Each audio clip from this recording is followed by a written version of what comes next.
Dear students, আগের দিন আমরা গুডউইল চ্যাপ্টারটা শুরু করেছিলাম। সেখানে গুডউইলের কিছু থিওরি আলোচনা করেছিলাম, আর গুডউইল ক্যালকুলেশনের যে একটা মেথড ছিল অ্যাভারেজ প্রফিট মেথড, সেই অ্যাভারেজ প্রফিট মেথডের দুটো ভাগ, সিম্পল অ্যাভারেজ প্রফিট মেথড এবং ওয়েটেড অ্যাভারেজ প্রফিট মেথড, এই দুটো নিয়ে আগের দিন আমরা আলোচনা করেছিলাম। তো আজকে যে বাকি আর যে দুটো মেথড আছে, একটা হচ্ছে তোমার সুপার প্রফিট মেথড আর একটা হচ্ছে ক্যাপিটালাইজেশন মেথড, সেই দুটো মেথড নিয়ে আজকে আমরা আলোচনা করছি। আজকের মতো তাহলে এখানেই শেষ করছি। তোমরা ভালো করে প্র্যাকটিস করো অঙ্কগুলো, আবার নেক্সট ক্লাসে আমি পরের চ্যাপ্টার শুরু করব। ওকে, তো প্রথমে যেটা আলোচনা করব সেটা হচ্ছে calculation of goodwill under super profit method. দেখো, প্রথমে আমি যে 5 রকম স্টেপে এই সুপার প্রফিট মেথডে গুডউইলটা ক্যালকুলেশন করা হবে, সেই 5টা স্টেপ এখানে আমি উল্লেখ করেছি। দেখে নাও, প্রথমে আছে স্টেপ 1, কী বলেছে? Calculation of actual earned normal profit or average profit. মানে অ্যাভারেজ প্রফিট আমরা আগের মেথডেও যেভাবে আমরা বার করেছিলাম অ্যাভারেজ প্রফিট, সেভাবে আমাকে প্রথমে অ্যাভারেজ প্রফিটটা বার করে নিতে হবে। নেক্সট স্টেপ 2তে আসছি। স্টেপ 2তে বলছে কি calculation of average capital employed. এইটা তোমাদের কাছে নতুন। এই অ্যাভারেজ ক্যাপিটাল এমপ্লয়েড বলতে এখানে কী বুঝিয়েছি? Opening capital employed plus closing capital employed by 2। মানে যদি আমার ওপেনিং ক্যাপিটাল এমপ্লয়েড এবং ক্লোজিং ক্যাপিটাল এমপ্লয়েড বলে দেওয়া থাকে, তাহলে সেই দুটো যোগ করে 2 দিয়ে ভাগ করলে যেটা হবে সেটা হচ্ছে অ্যাভারেজ ক্যাপিটাল এমপ্লয়েড। ক্যাপিটাল এমপ্লয়েডটা কীভাবে বার করব? দেখে নাও কী বলছে। Capital plus free reserve and surplus minus fictitious asset. Capital, তার সাথে রিজার্ভ যোগ করতে হবে, যোগ করে যে অ্যাসেট সাইডে যে ফিকটিসিয়াস অ্যাসেটগুলো থাকবে, সেগুলো যেমন প্রিলিমিনারি এক্সপেন্সেস বা আদার্স অ্যান্ড আদার্স, সেইগুলোকে আমাদের বাদ দিতে হবে। বাদ দিয়ে যেটা পড়ে থাকছে সেটা হচ্ছে ক্যাপিটাল এমপ্লয়েড। অথবা যদি আমরা অ্যাসেটের দিক থেকে যদি বার করতে চাই, তাহলে কি দেখছি? Fixed asset plus current asset minus outsiders liabilities. Okay, fixed asset এবং কারেন্ট অ্যাসেট এই দুটোকে যোগ করে তার সাথে আউটসাইডার লাইবিলিটিস যেরকম ক্রেডিটার্স বলো, বিলস পেবেল বলো, ব্যাঙ্ক ওভারড্রাফট বলো, এইগুলো হচ্ছে বাদ দিতে হবে। বাদ দিয়ে যেগুলো পড়ে থাকছে সেইগুলো হচ্ছে আমার ক্যাপিটাল এমপ্লয়েড। তো বোঝা গেল? তাহলে ক্যাপিটাল এমপ্লয়েড আমরা কীভাবে বার করছি? Capital plus free reserve and surplus minus fixed asset. এটা যদি আমাদের লাইবিলিটি ব্যালেন্স শিটের লাইবিলিটিসের দিক থেকে যদি দেখতে হয়, আর যদি অ্যাসেটের দিক থেকে দেখতে হয়, তাহলে কি হচ্ছে? Capital employed equal to fixed asset plus current asset minus outsiders liabilities. ভালো করে ফলো করে নাও। এখানে একটা বলা যে এই যে তোমাদের ক্যাপিটাল এমপ্লয়েড বার করার যে পোর্শনটা স্টেপ 2তে আমি দেখিয়েছি, এই ক্যাপিটাল এমপ্লয়েড বার করার পোর্শনটা তোমাদের অঙ্কে থাকবে না। তোমাদের ক্লাস 12-এ শুধুমাত্র ক্যাপিটাল এমপ্লয়েডটা বলে দেবে অ্যামাউন্টটা, কত টাকা ক্যাপিটাল এমপ্লয়েড আছে সেটা দিয়েই বার করে নিতে হবে বা সেটাই বলে দেওয়া থাকবে। কিন্তু পরবর্তী ক্ষেত্রে তোমরা যখন গ্র্যাজুয়েশন কোর্সে যাবে, তখন কিন্তু তোমাদের ক্যাপিটাল এমপ্লয়েডটা বার করতে হতে পারে বা হবে। তাই জন্য আমি এই স্টেপেই এই জিনিসটা ভালো করে দেখে দিয়েছি, তোমরা এটা একটু ভালো করে ফলো করে নেবে। নেক্সট আসছি স্টেপ 3তে, ক্যালকুলেশন অফ নর্মাল প্রফিট। মানে নর্মাল প্রফিটটা আমাদের এখন বার করতে হবে। কি বলছে? Normal profit equal to average capital employed into normal rate of return. মানে আগের স্টেপে আমাদের যে ক্যাপিটাল এমপ্লয়েডটা বেরিয়েছিল, সেই ক্যাপিটাল এমপ্লয়েডের সাথে নর্মাল রেট অফ রিটার্ন একটা পার্সেন্টেজ তোমাদের অঙ্কে দেওয়া থাকবে, 10% কি 12% বা 15%, যা হোক একটা কিছু দেওয়া থাকবে। সেই অ্যাভারেজ ক্যাপিটাল এমপ্লয়েডের সাথে সেই পার্সেন্টেজটা গুণ করে দিতে হবে। গুণ করে যে অ্যামাউন্টটা বেরোবে সেটা হচ্ছে তোমাদের নর্মাল প্রফিট। ধরা যাক দেওয়া থাকলে অ্যাভারেজ ক্যাপিটাল এমপ্লয়েড আছে 2 লাখ আর নর্মাল রেট অফ রিটার্ন দেওয়া আছে 10%। তাহলে সেটা কি হচ্ছে? নর্মাল প্রফিট তাহলে দাঁড়াবে 2 লাখ ইন্টু 10% করলে কত হচ্ছে? 20,000। বেশ, নেক্সট চলে আসো স্টেপ 4-এ। কী বলছে? Calculation of super profit, actual earned profit or average profit minus capital employed into normal rate of return. In short, average profit minus normal profit. মানে 1 নম্বর স্টেপে যে অ্যাভারেজ প্রফিট বেরিয়েছিল, সেখান থেকে স্টেপ 3তে যে আমরা নর্মাল প্রফিট বার করেছিলাম, সেই দুটোর মাইনাস করলেই বেরোচ্ছে আমার কি? ক্যালকুলেশন অফ সুপার প্রফিট বা সুপার প্রফিটটা বেরিয়ে এলো।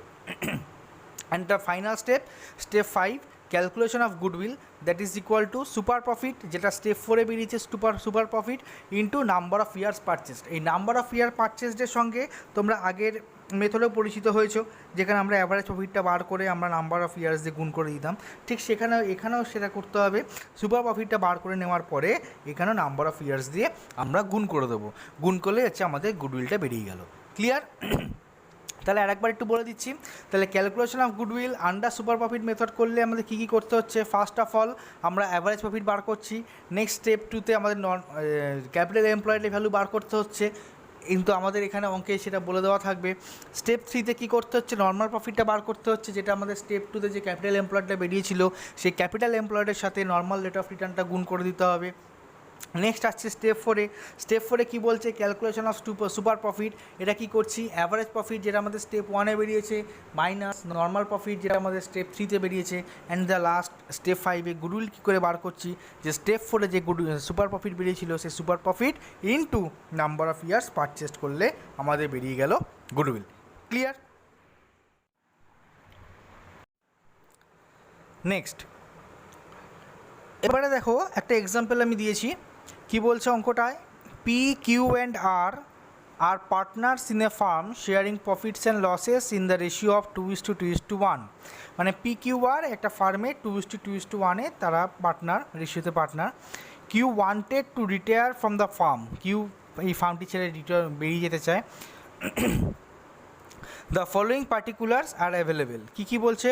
The profit of last 5 years were rupees 50,000, 60,000, 90,000, 1 lakh and 1,20,000. Normal rate of return 10%. Amount of capital employed is 5 lakh, যেটা তোমাদের আগে বলছিলাম যে ক্যাপিটাল এমপ্লয়েডটা আমাদের এখানে বার করতে বলবে না, ক্যাপিটাল এমপ্লয়েড আমাদের অঙ্কে দেওয়াই থাকবে। ওই জন্য এখানে দেখে নাও amount of capital employed is 5 lakh বলেই দিচ্ছি। 4 years purchase policy is to be considered for goodwill valuation। মানে নাম্বার অফ ইয়ার্স পারচেস যেটা বলেছিলাম সেই নাম্বার অফ ইয়ার্স পারচেসের সঙ্গেই সেটার সাথে এটা রিলেটেড, যে 4 years পারচেস মানে যে সুপার প্রফিটটা বেরোবে তাকে 4 দিয়ে গুণ করার জন্য। আচ্ছা কী বলছে? Compute the value of goodwill under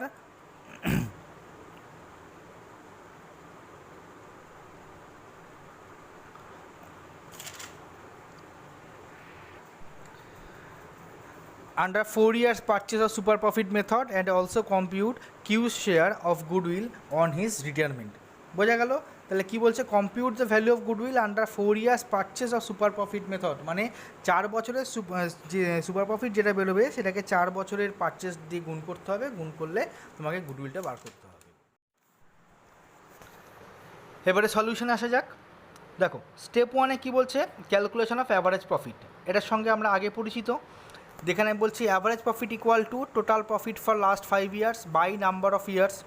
তাহলে total profit 50,000 plus 60,000 plus 90,000 plus 1 lakh plus 1,20,000 by 5, then rupees 4,20,000 total করে যেটা বেরোচ্ছে বাই 5 ইকুয়াল টু রুপিস 84,000। এটা হচ্ছে আমার অ্যাভারেজ প্রফিট। দেন স্টেপ 2 দেখে average capital employed is rupees 5 lakh, অঙ্কে বলে দিয়েছে ওই জন্য আমি ব্র্যাকেটে লিখে রেখেছি কি গিভেন। ক্লিয়ার? নেক্সট স্টেপ 3 কী বলছে? দেখো ক্যালকুলেশন অফ নর্মাল প্রফিট। কী বলছি? Equal to average capital employed যেটা অঙ্কে দেওয়া আছে into normal rate of return. এটাও আমাকে বলে দিয়েছে কত পার্সেন্ট। তাহলে অ্যাভারেজ ক্যাপিটাল এমপ্লয়েড এখানে ছিল 55 lakh, তার সাথে normal rate of return 10%, calculate করলে হচ্ছে কত? রুপিস 50,000। এটা হচ্ছে আমার কি ক্যালকুলেশন অফ নর্মাল প্রফিট বা যেটা আমার নর্মাল প্রফিট বেরোলো। চলে আসি স্টেপ 4-এ। এখানে কি বলছে? Calculation of annual super profit. এবার সুপার প্রফিটটা বার করতে হবে। কি বলা আছে? Annual super profit equal to average profit minus normal profit. যেখানে অ্যাভারেজ প্রফিট ছিল 84,000, নর্মাল প্রফিট 50,000, ক্যালকুলেট করে হচ্ছে কত? 34,000। এটা হচ্ছে আমার কত? Super profit. ক্লিয়ার?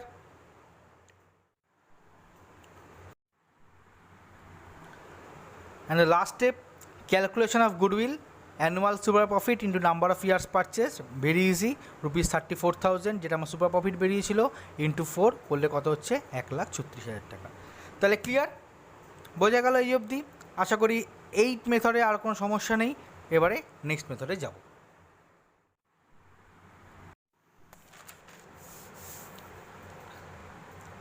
নেক্সট এবারে আসছি, দেখো next method calculation of goodwill under capitalization method.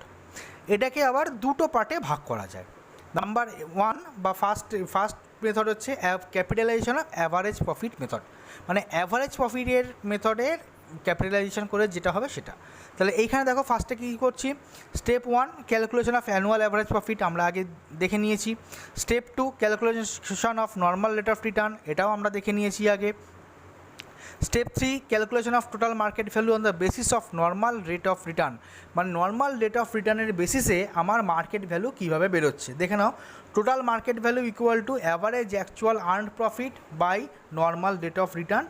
তাহলে কী হচ্ছে, total market value equal to average actual earn profit, মানে স্টেপ 1-এ যেটা আমার অ্যাভারেজ আর্ন প্রফিট বেরিয়েছিল by normal rate of return, সেটাকে নর্মাল রেট অফ রিটার্ন দিয়ে ভাগ করলে যেটা হবে সেটা হচ্ছে আমার total market value on the basis of normal rate of return. Next step 4 calculation of capital employed or value of net assets, এটাও আমরা আগের স্টেপে দেখে নিয়েছি আগের মেথডে।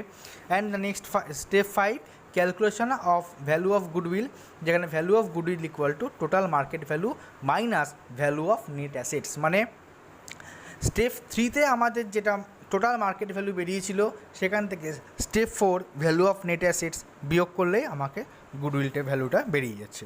ক্লিয়ার?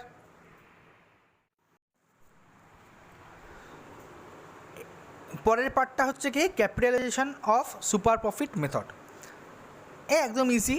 স্টেপ 1-এ দেখে নাও ক্যালকুলেশন অফ সুপার প্রফিট, এটা আমরা আগে দেখে নিয়েছি কীভাবে বার করব। স্টেপ 2-তে calculation of normal rate of return on capital employed, এটাও সাথেও আমরা পরিচিত। অ্যান্ড নেক্সট স্টেপ 3-তে valuation of goodwill annual super profit by normal rate of return, শুধু এই জায়গাটাতে শুধু চেঞ্জ। ঠিক আছে, আশা করি এখানে বোঝার অসুবিধা নেই। তাহলে স্টেপ 1-এ বলছে কি calculation of super profit, step 2-তে calculation of normal rate of return on capital employed, and step 3-তে বলছে ভ্যালুয়েশন অফ গুডউইল, যেটা কী করে বার করছি annual super profit by normal rate of return into 100। Is that clear? Okay, এবারে চলে আসি এক্সাম্পলে। কী বলছি, A, B and C are the partners in a firm sharing profits and losses in the ratio of 3:2:1. They want to valuation of goodwill of their firm after considering the following information. কী বলছে, the profits of the last 5 years rupees 1 lakh, 1 lakh 50, 2 lakh, 2 lakh 50 and 3 lakhs. The normal rate of return is 10% good. Value of the total assets excluding goodwill is rupees 8,50,000 and total outsiders liability is rupees 2,50,000. Determine the value of goodwill under 1 capitalization of annual profit method and B capitalization of super profit method. দুটো মেথডেই অঙ্কটা করতে বলেছে। অঙ্কটা ভালো করে আরেকবার দেখে নাও। A, B and C are the partners in a firm sharing profits and losses in the ratio of 3:2:1. They want to valuation of goodwill of their firm after considering the following information. Number 1, the profits of the last 5 years rupees 1 lakh, rupees 1,50,000, rupees 2 lakh, rupees 2,50,000 and rupees 3 lakh. The normal rate of return is 10% and the value of the total assets excluding goodwill is rupees 8,50,000 and total outsiders liability is rupees 2,50,000. Determine the value of goodwill under A capitalization of annual profit method and B capitalization of super profit method. এবারে চলে আসি সলিউশনে। প্রথমটা valuation of goodwill under capitalisation of annual profit method, first method. Step 1 total profit of for last 5 years, এটা আর বলার কিছু নেই, জাস্ট লাস্ট 5 ইয়ার্সেরটা যোগ করে অ্যাভারেজ অ্যানুয়াল প্রফিট বার করা। লাস্ট 5 ইয়ার্সের প্রফিট ছিল 1 lakh, 1 lakh 50, 2 lakh, 2 lakh 50 and 3 lakh. Total হচ্ছে rupees 10 lakh and average annual profit rupees 10 lakh by 5 equal to rupees 2 lakh. Is that clear? Next step 2-তে চলে আসি। কী বলছি, normal rate of return 10%, এটা আমার দেওয়াই আছে, বোঝার কিছু নেই। Step 3 value of total asset of the firm under capitalization method, এটা বলার আছে। কী বলছে, capitalized value of average annual profit, ভালো করে দেখো কীভাবে বেরোচ্ছে।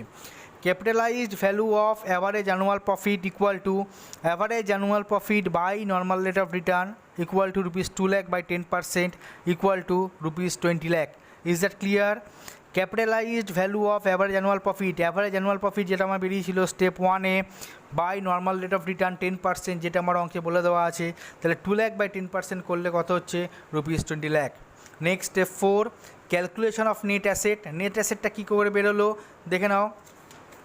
কী বলেছিল, টোটাল অ্যাসেট বলেছিল রুপিস 8,50,000, সেখান থেকে আউটসাইডার্স লাইবিলিটি ছিল কত 2,50,000, তাহলে total asset minus outsiders liability করলে যেটা বেরোচ্ছে সেটা হচ্ছে ₹6 lakh. 8,50,000 minus 2,50,000 equal to ₹6 lakh. Is that clear? এই মেথডের next part valuation of goodwill under capitalisation of super profit method. So step 1 is very simple, average annual profit আমাদের আগেই বেরিয়েছিল, ওই জন্য আর এখানে বার করে আলাদা করে দেখায়নি, জাস্ট অ্যামাউন্টটা লিখে দিয়েছি ₹2 lakh. Step 2 normal return on capital employed. তাহলে normal return on capital employed কী হচ্ছে ₹8,50,000 মাইনাস ₹2,50,000, মানে সেই টোটাল অ্যাসেট যেটা ছিল total asset minus outsiders liability, তাহলে করে হচ্ছে কত 6 lakhs ইন্টু 10%, কত হচ্ছে 60,000। And the next step 3 annual super profit, যেটা হচ্ছে average profit minus normal return on capital employed. তাহলে অ্যাভারেজ প্রফিট বেরিয়েছিল আমার 2 লাখ টাকা minus normal return on capital employed ছিল 60,000, টোটাল করলে হচ্ছে কত ₹1,40,000। ক্লিয়ার?